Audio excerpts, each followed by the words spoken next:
うわ DVD がすべてこちらに全部ですか？すべてです。物置の中にあったものもすべてです。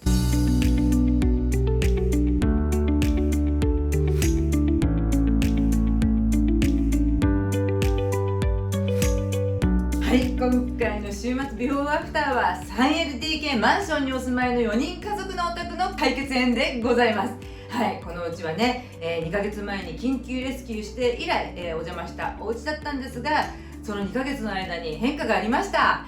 まずはね、お姉ちゃんが留学していたりとか、この2ヶ月間でまたなんかさらに段ボールが増えていたりとかでパパとバトルしました。はい、せっかく作ったお部屋がパパの物置部屋になってしまっていたということでですね、さまざまな問題があったんですが、パパはね、この部屋をどうしたいというね、質問に対してもう人生を変えるような白いキャンパスを作ってほしいとね、私に懇願しました。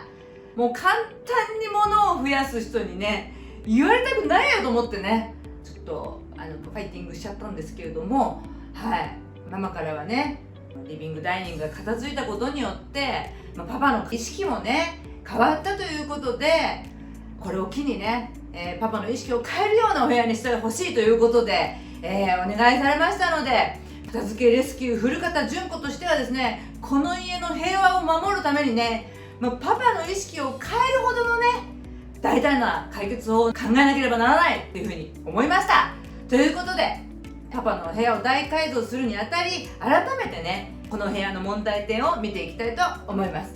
まず第一に、通販で増えた衣類とおもちゃというのがね、この2ヶ月間の間に増えたということで、ちょっと私もね怒っちゃったんですけれども、まずね、この家のご主人っていうのはね、見えてる服しか着ないっていうようなね特徴があるんですね。それはねどういうことかっていうと、2ヶ月前のパパの収納の中、結構ね見直して入れてきてるんですけれども、この2ヶ月間全くその収納は動いておりませんでした。その代わりにですね、この2ヶ月の間の変化でいうとですね、ご主人ね、ちょっと体がシェイプされて痩せてて、それに合う洋服をね新たに買って、そればっかり着てたんですね。ということで、新たな服をメインに着るということと、収納してしまうとないのと同じになってしまうご主人のための衣類収納を考えなければなりません。そして2番目にストック類。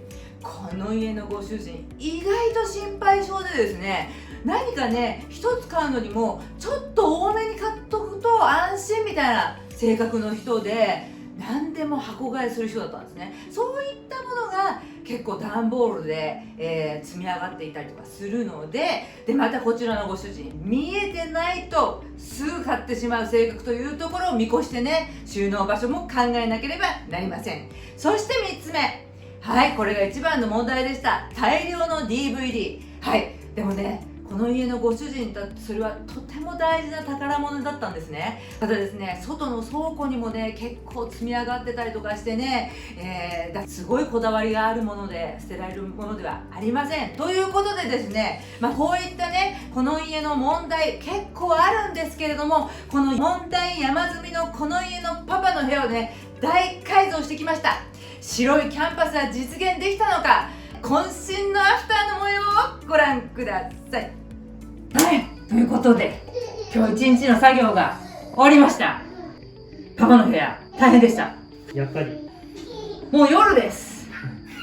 あっという間に夜になってしまいました。はい、ということで、まずはパパの部屋の前に寝室の方から見ていただきたいと思います。お願いします。はい、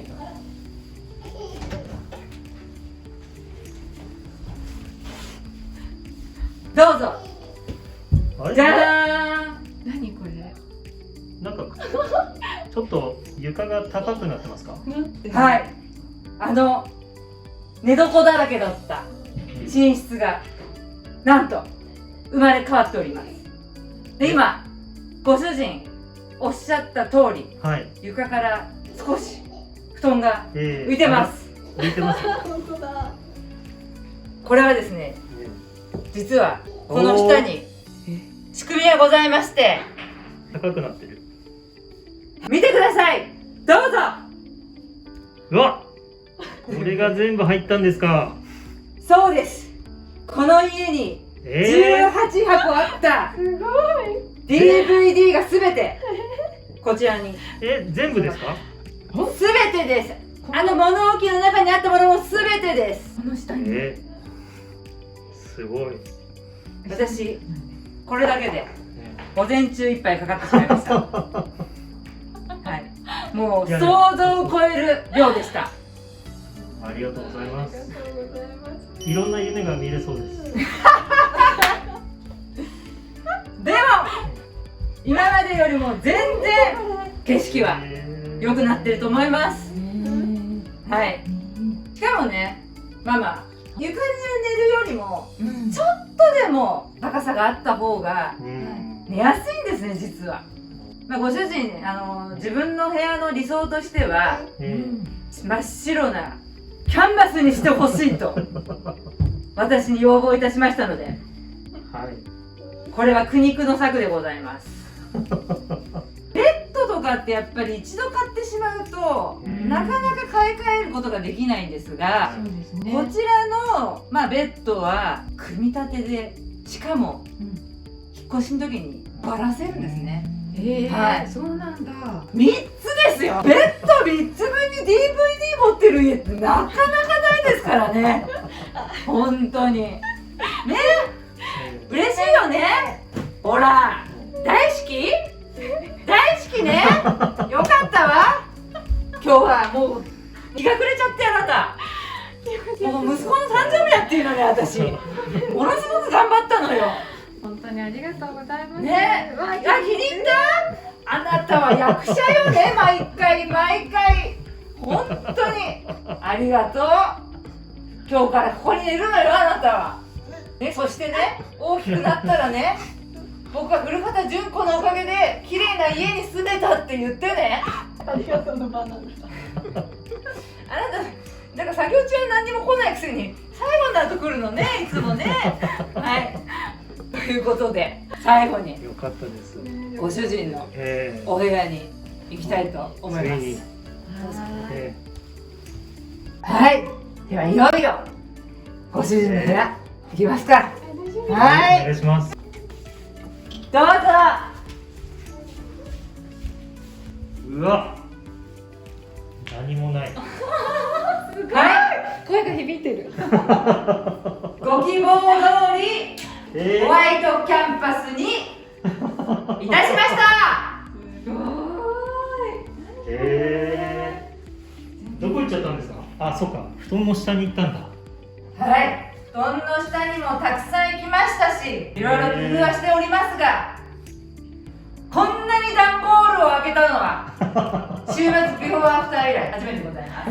はい、減らすこともなくひたすら埋めましたけれども、ただそれだけではないですからね、この部屋はね、あったものがすごい声が響きますよね。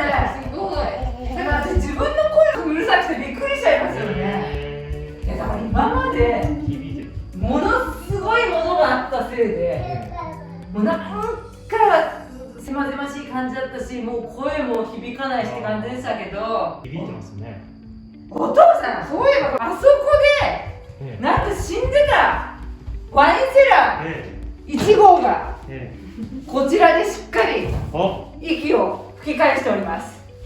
とりあえずね、使ってなかったって感じなんですけど、余ってるものもたくさんありましたので、ここに入れさせてもらって、あとはもう思う存分ここで何したかったんでしたっけ？絵を描きたかった。そうですよね。ルームツアーの時言ってたんですよね。言ってました。アトリエを欲しいと。はい。これもう完全にアトリエ作れますよね。もう本当にこのさら地が史上最強に大変でした。はい。自分で言うのもなんですが、寄せるのは簡単なんですよ。もうそれをしっかり戻すとかしまうとか、この家は本当に最難関だったなということで、はい。すべてのスペースをホワイトキャンパスにはしておりません。このお家、今までこちらにテレビございましたよね。そのテレビをこの部屋の中央にうん寄せたことによって部屋を2つにしております。こちらでございます。壁ができた。どうぞ。こちらはなんとパパの支度部屋でございます。お店みたい。いや、すごい。びっくりですね。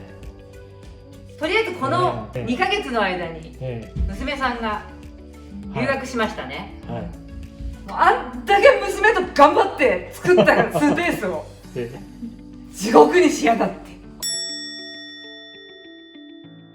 とりあえずホワイトキャンパスを作るためにはどうしても物の多いパパのためにバックヤードを作らないと。こんなにあったんですね、ものが。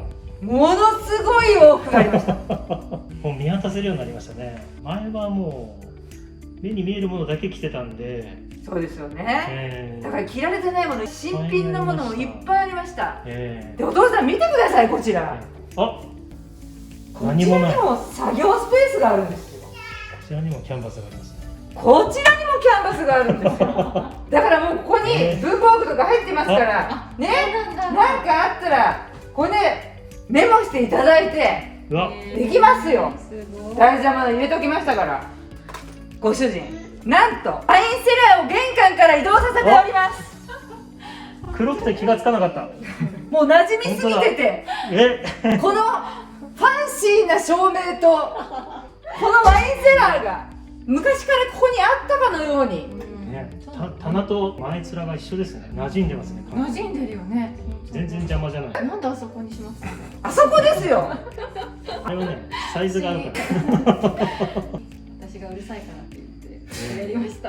なんで今本当入れてたんだろうって思う。もうね、本当にくるくるパーですよ。ただですね、このワインセラーをこの場所に持ってきたおかげで、まあこの家の雑多なものたちが玄関に入り、あと靴もね結構溢れてたんで、こちらもね収めることができたので、はい、まあ収まるべき場所に収まったかなっていう感じですかね。はい、なんかすごいしっくりね、ほんと素敵。ここだったんだ。ここでした。確かに今見ると、古方さんの後ろの柱の出っ張りとほぼ同じ出っ張りで収まっていて、おお、本当だ。今見ればもうここしかないという感じになってますよね。ジャストサイズでございました。こういうただですね、一つ番台があるとすれば、長女が帰ってきた時にはどうすんのっていう話でですね、このようにしっかりと2つに分けておけば、フレキシブルにいろいろね変えることもできる。とりあえず娘さんが留学している間は、ご主人のアトリエとご主人のバックヤードということで使っていただいて、それこそね、下のお子さんが大きくなった時に僕の部屋も欲しいってなったら、親父だけが独占してるわけにはいかないですからね。その時は親父は倉庫に入ります。もう、ぜひそうしていただきたいと思います。はい、ただですね、寝室もバラせるベッドにしてありますので、あれも別々の部屋でも作れますし、そういう意味では私は大きな家具は一つも買わず、この棚だってダイニングにあったやつですからね。そうです。何にも買い足してませんし、本当にこの空間を作るのに苦労しました。なるほど。そういう使い方だったんですね。嬉しいパパ。いや、もう嬉しいです。よかった。もう想像もしてなかったので、さっき言ってたんですけど、本当に生活からもう人生変わりそうですね、これ。1年後娘が戻ってくるときは、また古方さんに来ていただこうとちょっと。もう自分でやってくださいよ。まあ彼女が私に会いたいと言うんであれば。考えますので、多分これ見てると思うんで。あ、そうだね。元気？頑張ってる？留学先で帰ってくる時になったら私に連絡してね。はい。ということで大成功ということでよろしいでしょうか。ありがとうございました。はい。お疲れ様でした。はい、ということでね、この家のパパの理想を叶えるために導入した施策は DVD を床に埋めるということでした。ということでね、この家のパパにとっては宝物のね DVD を段ボールでね、外にの倉庫に積み上がっているのを私は見た時からずっとこれなんとかしなきゃいけないなというふうに思っておりました。壁一面に並べることを考えてたんですけれども、まさかの依頼が白いキャンバスだったので、急遽ね変更せざるを得なかったんですけれども、発想の転換ということですからね、床に並べるということをしたことによって、まず地震があってもね倒れてこなくていいというところでね、とても良かったかなというふうに思います。その後ね、奥さんから連絡があって、床一面に並べられた DVD をご主人嬉しそうに写真で撮ってですね、この写真をね撮ることによってどこに何が入ってるか分かるように、なったので、床板に番号を振ってですね、いつでも見たい時に取り出せるようにしたということでございました。ということでね、物を増やすご主人と古方純子の仁義なき戦いだったんですけど、これにて一件落着ということで終わりました。はい、ということで今回の週末ビフォーアフターいかがだったでしょうか。次回の週末ビフォーアフターはキッチンリフォームを機に家を片付けたいとの依頼で訪れた家はまさかの大家族でした。どうぞお楽しみに。それではまた来週、さよなら。